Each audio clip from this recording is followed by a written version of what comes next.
আসসালামু আলাইকুম এভরিওয়ান, আশা করছি সবাই ভালো আছেন। আজকে আমি আপনাদেরকে তৈরি করে দেখাবো কিভাবে পারফেক্ট ভাপা পিঠা তৈরি করতে হয়। অনেকেরই কিন্তু ভাপা পিঠা তৈরি করতে গেলে ভাপা পিঠা কিন্তু ভেঙে যায়। আজকে আমি আপনাদের সঙ্গে কিছু টিপস শেয়ার করব যেগুলো ফলো করলে পিঠাটা ভেঙে যাবে না। এখানে আমি নিয়েছি 4 কাপ পরিমাণ চালের আটা। এখানে আমি ভাতের চালের আটাটা ব্যবহার করেছি। এখানে শুকনো বা ভেজা যে কোনো ধরনের চালের আটাই ব্যবহার করা যাবে। দিয়ে দিচ্ছি হাফ টিস্পুন পরিমাণ লবণ। এখন লবণের সঙ্গে আটাটাকে খুব ভালো মতো মিশিয়ে নিতে হবে। এবং এখানে কিন্তু আমি আজকে এই ভাপা পিঠার যে আটাটা তৈরি করে নেব সেজন্য দুধ ব্যবহার করব। আপনাদের কাছে যদি মনে হয় যে দুধ ব্যবহার করবেন না, তাহলে কিন্তু পানি দিয়েও এটা তৈরি করে নিতে পারেন। এখন আমি অল্প অল্প করে দুধ দিয়ে আমি আটাটাকে সুন্দর মতো তৈরি করে নিব।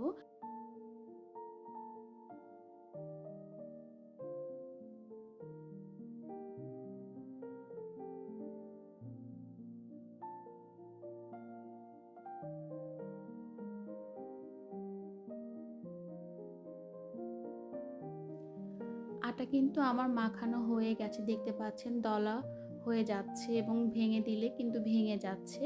এরকম পর্যায়ে কিন্তু আটাটা মাখানো অফ করে দিতে হবে। এখন আমি আটাটাকে খুব ভালো মতো ঝুরঝুরে করে নিব। এই কাজটা কিন্তু আপনারা হাতের সাহায্যে করতে পারেন অথবা চালনির সাহায্যে করতে পারেন। আমি এখানে আজকে হাতের সাহায্যেই আটাগুলোকে সুন্দর মতো ঝরঝরে করে নিচ্ছি, অর্থাৎ যে দলা দলা ভাবগুলো আছে সেগুলো আমি ভেঙে নিচ্ছি।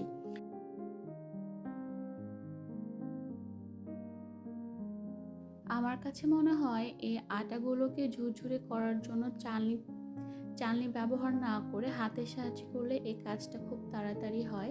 এটা আপনাদের পছন্দ অনুযায়ী আপনারা যেভাবে ইচ্ছা সেভাবে আটাগুলোকে তৈরি করে নিতে পারেন। মনে রাখবেন, ভাপা পিঠা তৈরির জন্য এই আটার ভিতরে কিন্তু কোনো ধরনের দলা ভাব থাকা যাবে না, তাহলে কিন্তু পিঠাগুলো ভেঙে যাবে। এই ভাপা পিঠা তৈরির ক্ষেত্রে কিন্তু আটাটায় তৈরি করাই কিন্তু মেইন, কারণ আটার যদি পারফেক্ট মতো তৈরি না করতে পারেন তাহলে কিন্তু পিঠাগুলো মাঝখান থেকে ভেঙে যাবে। আমার আটাগুলো কিন্তু তৈরি করা হয়ে গেছে। এখন আমি নিয়ে নিচ্ছি আরও দুটো উপকরণ। নিয়ে নিচ্ছি আমি ফ্রেশ কোরানো নারকেল এবং গুড়।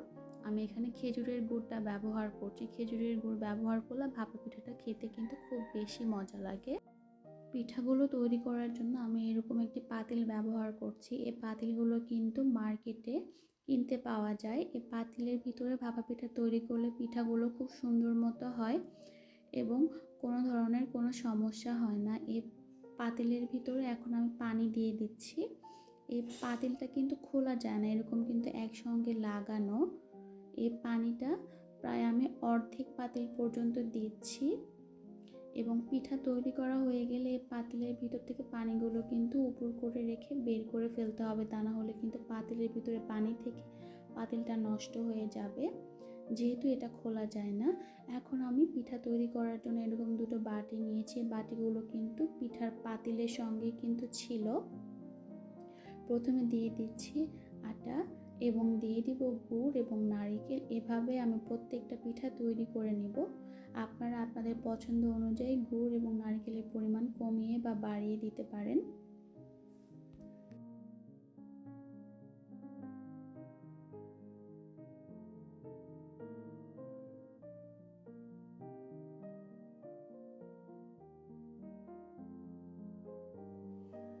এরকম উপর দিয়ে আটা দেওয়া হয়ে গেলে হালকা হাতে আমি সমান করে নিচ্ছি। এখানে কিন্তু চাপাচাপি করা যাবে না।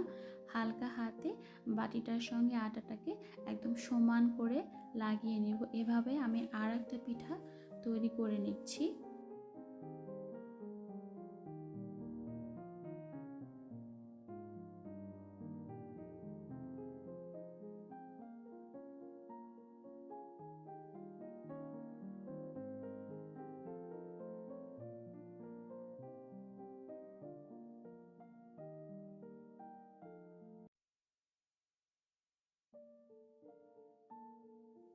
পিঠা কিন্তু তৈরি করে নিলাম। এখন আমি এখানে একদম পাতলা সুতি কাপড় ব্যবহার করব।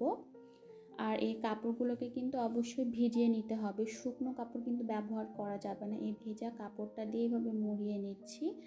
আর এখানে কিন্তু অবশ্যই সাদা কাপড় ব্যবহার করতে হবে, এমন কাপড় আপনারা ব্যবহার করবেন না যেটা থেকে রং কাটবে। কারণ অন্য কালারের কাপড় ব্যবহার করলে গরম পেলে কিন্তু রং ছেড়ে দেবে। এর জন্য আপনারা চেষ্টা করবেন সাদা কালারের কাপড় ব্যবহার করার জন্য। এখন আমি পিঠাগুলোকে বসিয়ে দিব। দেখতে পাচ্ছেন উপর দিয়ে কিন্তু ভাপ উঠছে, অর্থাৎ পানিটা বলক চলে এসেছে।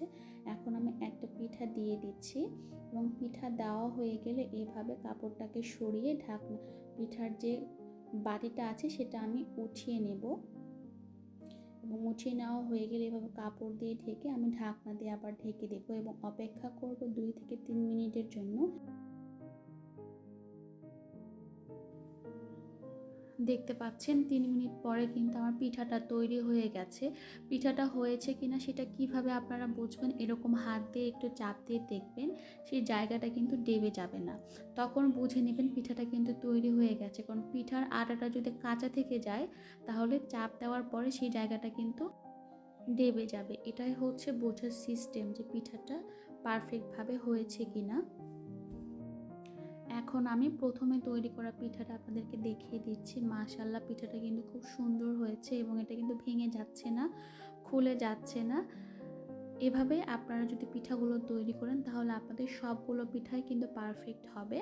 আমি এখন সবগুলো পিঠাই এভাবে তৈরি করে নিচ্ছি। প্রথমের পিঠাটা চেক করে নিলেই কিন্তু পরের পিঠাগুলো আর আপনাদের চেক করে নিতে হবে না।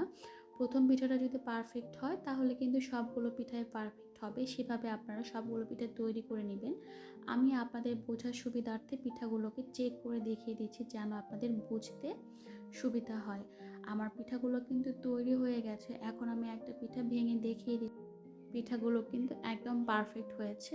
আশা করছি আজকে আমার রেসিপিটা আপনাদের কাছে খুব ভালো লেগেছে। আমার রেসিপিগুলো আপনাদের কাছে ভালো লাগলে অবশ্যই আমার চ্যানেলটি সাবস্ক্রাইব করবেন এবং পাশে থাকা বেল বাটনটি ক্লিক করে দিবেন। এতক্ষণ আমার সঙ্গে থাকার জন্য ধন্যবাদ সবাইকে।